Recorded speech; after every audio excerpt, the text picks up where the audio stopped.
Hi all, എല്ലാവർക്കും my നോട്ട്ബുക്കിലേക്ക് സ്വാഗതം. ഇന്നത്തെ ഈ വീഡിയോയിൽ നമ്മൾ പഠിക്കാൻ പോകുന്നത് മറ്റൊരു പ്രീവിയസ് ഇയർ ക്വസ്റ്റ്യൻ ആണ്. LDC എക്സാമിന് നടത്തിയതാണ്. പത്തനംതിട്ട, ഇടുക്കി എന്നീ ജില്ലകളിൽ നടത്തിയ എക്സാമാണ്.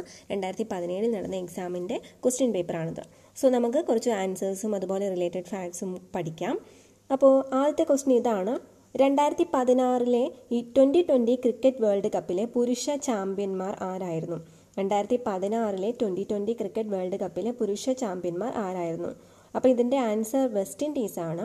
അപ്പോൾ അത് നടന്നത് എവിടെയായിരുന്നു? ഈ 2016 നടന്നത് കൊൽക്കത്തയിലെ ഈഡൻ ഗാർഡൻ അല്ലെങ്കിൽ ഏഡൻ ഗാർഡനിൽ വെച്ചിട്ടായിരുന്നു നടന്നത്.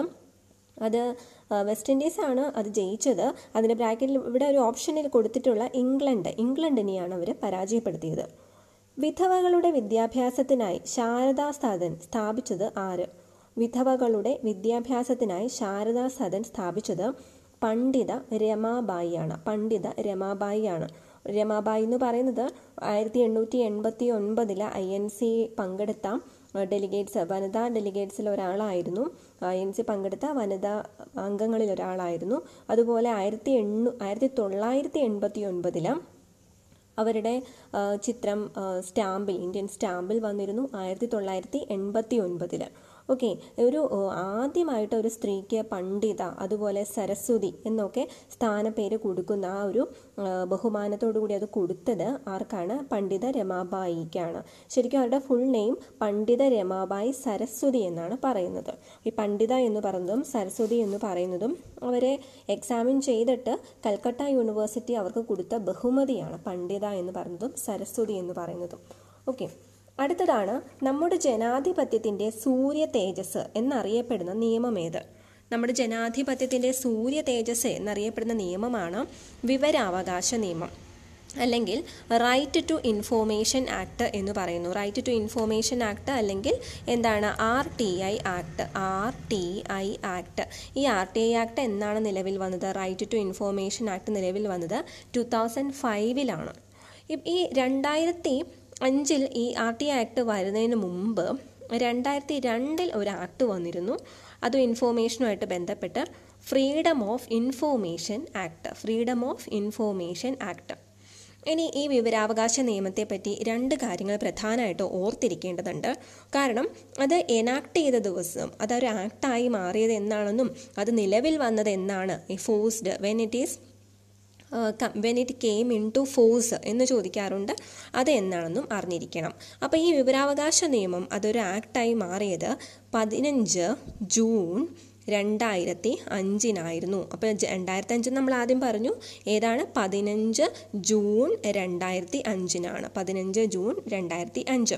അതുപോലെ അത് നിലവിൽ വന്നത് 12 ഒക്ടോബർ 2005 മുതലാണ് അത് പൂർണ്ണമായിട്ടും നിലവിൽ വന്നത്. 12 ഒക്ടോബറിനാണ് നിലവിൽ വന്നതെന്നും കൂടി ഓർക്കുക. ഓക്കെ, അപ്പോൾ അത്രയും കാര്യങ്ങൾ വിവരാവകാശ നിയമത്തെ പറ്റി ചോദിക്കാറുള്ളതാണ്. കേരളത്തിലെ ആദ്യത്തെ മന്ത്രിസഭ നിലവിൽ വന്നത് എന്ന്? 1957 ഏപ്രിൽ 5 ആദ്യത്തെ മന്ത്രിസഭ നിലവിൽ വന്നത്. അത് കമ്മ്യൂണിസ്റ്റ് പാർട്ടി നേതാവായിരുന്ന EMS നമ്പൂതിരിപ്പാടിൻ്റെ നേതൃത്വത്തിലായിരുന്നു. 1957 ഏപ്രിൽ 5 വരെ.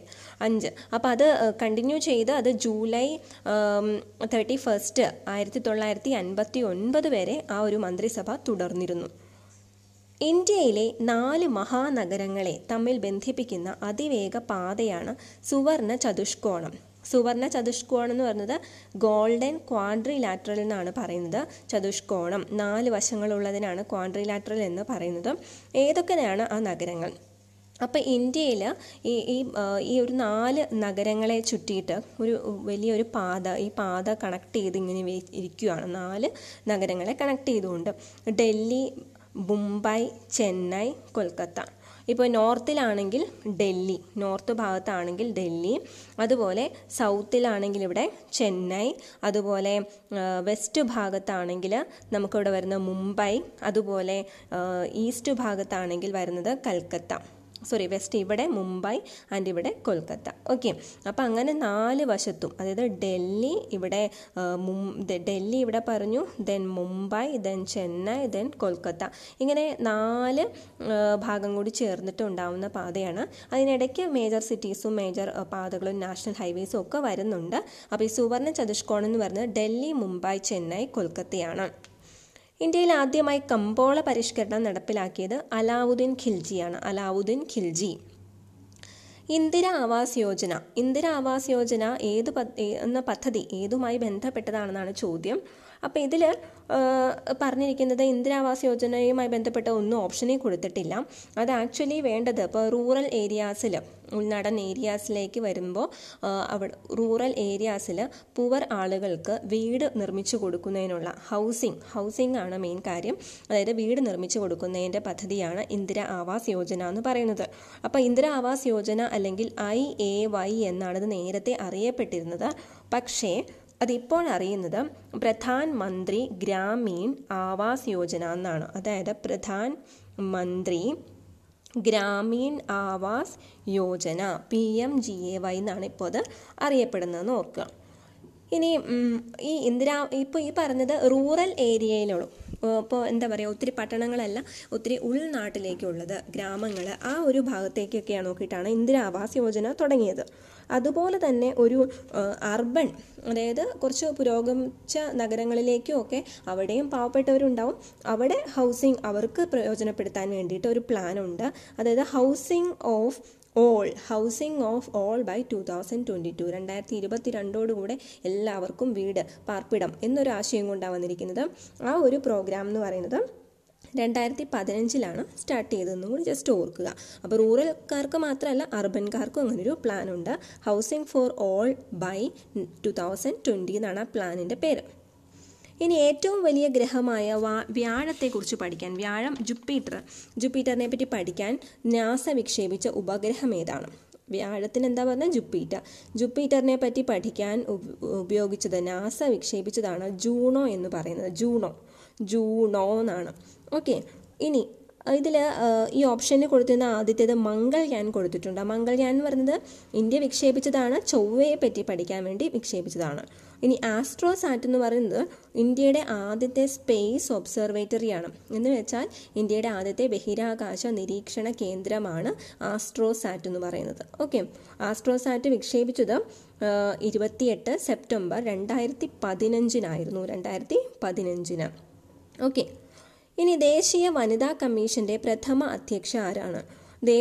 ദേശീയ വനിതാ കമ്മീഷൻ, നാഷണൽ വിമൻ കമ്മീഷൻ, അതിൻ്റെ പ്രഥമ അധ്യക്ഷ, ആദ്യത്തെ കമ്മീഷൻ അധ്യക്ഷ എന്ന് പറയുന്നത് ശ്രീമതി ജയന്തി പട്നായിക്. ഓക്കെ, അപ്പോൾ പിന്നീട് അത് കഴിഞ്ഞ് പ്രൊസീഡ് ചെയ്തത്, അതിനുശേഷം വന്നത് ലളിതാ കുമാരമംഗലമായിരുന്നു. ആൻഡ് ഇപ്പോൾ ആരാണ്, അത് എപ്പോഴും അറിഞ്ഞു വെക്കണം, ഇപ്പോഴത്തേത് രേഖാ ശർമ്മയാണ്. നവംബർ 30, 2018 മുതൽ ആരാണ് ഇപ്പോഴത്തെ ദേശീയ വനിതാ കമ്മീഷൻ്റെ ചെയർപേഴ്സൺ? രേഖാ ശർമ്മ. അടുത്തത്, ഹിതപരിശോധനയിലൂടെ യൂറോപ്യൻ യൂണിയൻ വിട്ട രാജ്യമേത്? അപ്പോൾ യൂറോപ്യൻ യൂണിയൻ വിട്ട രാജ്യം എന്ന് പറയുന്നത് ബ്രിട്ടൻ ആണ്. അപ്പോൾ അതൊക്കെ ആ സമയത്ത് വളരെയധികം ന്യൂസിൽ വന്നതാണ്. ആ ഒരു ബ്രിട്ടൻ എക്സിറ്റ് ആയതിന് പറഞ്ഞൊരു പേരുണ്ടായിരുന്നു, ബ്രെക്സിറ്റ് എന്നൊക്കെ പേര് പറഞ്ഞു. ഓക്കെ, അതാ ബ്രിട്ടനാണ് ഹിതപരിശോധനയിലൂടെ യൂറോപ്യൻ യൂണിയൻ വിട്ടത്. സംസ്ഥാന പുനഃസംഘടനാ കമ്മീഷന്റെ അധ്യക്ഷൻ കമ്മീഷന്റെ അധ്യക്ഷൻ അല്ലെങ്കിൽ സ്റ്റേറ്റ് റീഓർഗനൈസേഷൻ കമ്മീഷൻ എന്ന് പറയുന്നതിന് ഒരു പേരിങ്ങനെ ഷോർട്ടായിട്ട് പറയാറുണ്ട്, SRC. അതായത് SRCയുടെ കമ്മീഷൻ ആരാണ്? കമ്മീഷന്റെ അധ്യക്ഷനെയാണ് ചോദിച്ചിരിക്കുന്നത്, ഫസൽ അലിയാണ്. അപ്പോൾ ആക്ച്വലി ഈ സ്റ്റേറ്റ് റീഓർഗനൈസേഷൻ ആക്ട് വന്നത് എന്നാന്നും കൂടി ഒന്ന് ഓർത്തിരിക്കുക. 1956 ആക്ട് വന്നത്. അതായത് ഓരോ സ്റ്റേറ്റിൻ്റെയും ബൗണ്ടറീസ് കറക്റ്റായിട്ട് തീരുമാനിക്കുന്നു. ആ ഒരു reorganisation of the state boundaries, അതിന് വേണ്ടിയിട്ടാണ് ഈ ഒരു സംസ്ഥാന പുനഃസംഘടനാ കമ്മീഷൻ വന്നത്. അതിൻ്റെ ചെയർമാൻ റിട്ടയർഡ് ചീഫ് ജസ്റ്റിസ് ആയിരുന്ന ഫസൽ അലി ആയിരുന്നു. കൂടാതെ 2 പേര് കൂടി ഉണ്ടായിരുന്നു. അത് Shri KM പണിക്കരും HN Kunzru. KM പണിക്കരും HN Khusrau, ഈ രണ്ടുപേരും, ഖുസ്രു എന്നാണ് ശരിക്കും, ഖുസ്രു, KM പണിക്കരും HN ഖുസ്രു ഉണ്ടായിരുന്നു. അപ്പോൾ ഈ രണ്ടുപേരും അദ്ദേഹത്തെ അസിസ്റ്റ് ചെയ്തു, കമ്മീഷൻ്റെ ബാക്കിയുള്ള മെമ്പേഴ്സായിരുന്നു. പിന്നെ ഈ ഇവിടെ ഓപ്ഷനിൽ കൊടുത്തിരിക്കുന്ന പിന്നെ അവർ ഈ ഒരു കാര്യം കൂടി പറയാം, ഈ SRC നിലവിൽ വന്നത് 1953 അത് വന്നിട്ട് അവർ ആ പഠനമൊക്കെ നടത്തി അവസാനം റീഓർഗനൈസേഷൻ പാസ്സാക്കിയത് 1956 ഓക്കെ. അപ്പോൾ ജവഹർലാൽ നെഹ്റു ആണ് 1953 ഇങ്ങനൊരു കമ്മീഷൻ വേണമെന്ന്, അന്നത്തെ പ്രധാനമന്ത്രിയാണ് ജവഹർലാൽ നെഹ്റു ആണത് തീരുമാനിച്ച് നടപ്പിലാക്കിയത്. ഇനി ഈ പോട്ടി ശ്രീരാമലു എന്നൊരു ഓപ്ഷൻ കണ്ടു, അതൊരു ഇമ്പോർട്ടൻ്റ് ആയിട്ടുള്ള ഒരാളാണ്. വേറൊന്നുമല്ല, ഈ ചില കമ്മീഷൻസ് നേരത്തെ രൂപീകരിച്ചിരുന്നു, അതായത് ലാംഗ്വേജിൻ്റെ ബേസിസിൽ, ലിംഗ്വിസ്റ്റിക് ബേസിസിൽ സ്റ്റേറ്റ് റീഓർഗനൈസേഷൻ വേണം, ലാംഗ്വേജിൻ്റെ ബേസിസിൽ വേണം എന്ന് പറഞ്ഞുകൊണ്ട് 2-3 കമ്മീഷൻസ് ഉണ്ടായിരുന്നു. അപ്പോൾ ആദ്യത്തെ കമ്മീഷനായിരുന്നു ധർ കമ്മീഷൻ എന്ന് പറയുന്നത്. അത് 1948 1948 ധർ കമ്മീഷൻ. അത് കഴിഞ്ഞ് വന്ന കമ്മീഷനാണ് JVP കമ്മീഷൻ. JVP കമ്മീഷൻ എന്ന് പറയുന്നത് ജവഹർലാൽ നെഹ്റു, വല്ലഭായ് പട്ടേൽ, അതുപോലെ പട്ടാഭി സീതാരാമയ്യ, അങ്ങനെ 3 പേര് ചേർന്ന് 1948 തന്നെ കമ്മീഷനായിരുന്നു. പക്ഷേ ഈ 2 കമ്മീഷൻ്റെയും തീരുമാനപ്രകാരം ലാംഗ്വേജിൻ്റെ ബേസിസിൽ സംസ്ഥാനങ്ങളെ തിരിക്കേണ്ട എന്നാണ് അവർ തീരുമാനിച്ചത്. ഓക്കെ, അത് കഴിഞ്ഞ് വന്ന സ്റ്റേറ്റ് റീഓർഗനൈസേഷൻ കമ്മിറ്റിയാണ് ഇത്. ഇനി ഈ പോട്ടി ശ്രീരാമലു എവിടെ വരുന്നതെന്ന് വെച്ചാൽ 1953 ഈ പോട്ടി ശ്രീരാമലു ഈ ഒരു 1953 ആയപ്പോഴേക്കും ഒരു പ്രക്ഷോഭം ഉണ്ടായി. അതായത് ആന്ധ്ര എന്നൊരു സംസ്ഥാനം പ്രത്യേകം വേണം, അതായത് തെലുങ്ക് സംസാരിക്കുന്ന ആളുകളുടെ ഒരു സംസ്ഥാനമായിട്ട് ആന്ധ്ര വേണം എന്ന് പറഞ്ഞുകൊണ്ട് ഒരു സമരം ഉണ്ടായി. അങ്ങനെ ഗവൺമെൻറ് ഫോഴ്സ്ഡ് ആയിട്ട് ആന്ധ്രാപ്രദേശ് എന്നൊരു സംസ്ഥാനം രൂപീകരിക്കേണ്ടതായിട്ട് വന്നു. കാരണം ആ ഇടയ്ക്ക് പോട്ടി ശ്രീരാമലു എന്നൊരാൾ 56 ദിവസത്തെ ഹങ്കർ സ്ട്രൈക്ക്, നിരാഹാര സത്യാഗ്രഹം കിടന്ന് മരണമടയുകയുണ്ടായി. അതിനെ തുടർന്ന് ഗവൺമെൻറ്റിന് 1956 ആന്ധ്രാപ്രദേശ് സംസ്ഥാനം രൂപീകരിക്കേണ്ടി വന്നു. ഓക്കെ, 1953 ഈ സംഭവങ്ങളൊക്കെ സ്റ്റാർട്ട് ചെയ്യുന്നത്. ഈയിടെ ഏത് രാജ്യമാണ് ലിംഗസമത്വ നിലപാടുകളുടെ ഭാഗമായി ദേശീയ ഗാനത്തിലെ ആൺമക്കൾ എന്ന വാക്കുമാറ്റി നമ്മൾ എന്നാക്കിയത്? ഇത് വളരെ ആ സമയത്തൊക്കെ പത്രത്തിൽ വന്ന ഒരു കാര്യമാണ്.